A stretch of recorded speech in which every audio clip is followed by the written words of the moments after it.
Si tu es salarié et que tu regardes cette vidéo, reste jusqu'à la fin parce que je vais t'expliquer dans cette vidéo comment arriver à atteindre tes objectifs financiers. Alors, nous allons prendre un exemple concret et pratique. Supposons que tu gagnes un revenu de 200 000 francs CFA. Tu es salarié dans le secteur de l'immobilier, dans le secteur de l'industrie, dans la fonction publique, je ne sais pas dans quel domaine tu es, mais on suppose que tu gagnes un revenu de 200 000 francs CFA. Écoute ton objectif. Donc, tu commences 2026 et tu te dis qu'à la fin de l'année, quand c'est trop, tu as trop attendu, il est temps que toi aussi tu aies une épargne. Tu te dis que tu souhaites avoir une épargne de 2 millions de francs CFA à la fin de l'année 2026, c'est-à-dire au 31 décembre 2026. L'erreur que font la plupart des personnes, c'est de rester avec cet objectif et de se dire simplement « je veux avoir une épargne de 2 millions au 31 décembre 2026 ». Et lorsque vous avez un objectif de ce type et que vous ne passez pas à l'étape que je vais vous montrer maintenant, vous allez certainement passer à côté de l'atteinte de votre objectif. Si vous souhaitez véritablement atteindre votre objectif, il faut passer votre objectif annuel en objectif mensuel. Donc, passer à une forme d'implémentation de l'objectif, un objectif mensuel. Et ici, donc, 2 millions de francs CFA divisé par 12 donne 166 700 comme objectif mensuel. Alors, on parle de quelqu'un qui a un salaire de 200 000 francs CFA. Vous êtes d'accord avec moi que c'est impossible qu'il épargne 166 700 sur son salaire de 200 000.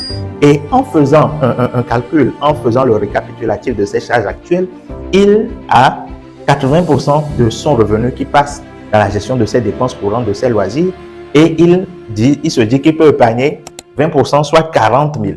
Or, les 40 000 fois 12 font quoi? 480 000. Donc déjà, cette implémentation, cette concrétisation de l'objectif lui permet de savoir que s'il veut arriver à avoir les 2 millions, il a un gap d'1 520 000 qu'il doit aller chercher par autre chose que par son salaire. Automatiquement, 1 520 000, il se dit donc qu'il peut aller rechercher ça sur un objectif mensuel, mais avec d'autres activités. Cela veut dire concrètement qu'il doit trouver environ 126 700 par mois avec d'autres activités. À partir de là, il doit se mettre à faire des recherches. Les options qu'il a pour générer des sources de revenus, c'est entreprendre, c'est la bourse. La bourse, c'est un bon secteur pour gagner de l'argent. C'est les droits d'auteur, donc vendre ses connaissances, écrire un livre et tout ce qui va dans ce domaine-là. Et puis, c'est être, par exemple, apporteur d'affaires ou recommander des produits ou des services contre des commissions. Donc, ce simple travail vous permet déjà de clarifier ce que vous devez faire au cours de l'année et comment est-ce que vous devez procéder pour atteindre vos objectifs. Donc, vous n'avez plus simplement un objectif qui dit « je veux gagner 2 millions », mais vous descendez jusqu'à savoir concrètement comment est-ce que vous allez gagner ces 2 millions-là. Alors, ce que je suis en train de vous enseigner n'est qu'une infime partie de la méthode que j'ai conçue qui s'appelle la méthode réactive. Cette méthode est une méthode révolutionnaire pour atteindre tous vos objectifs à coup sûr.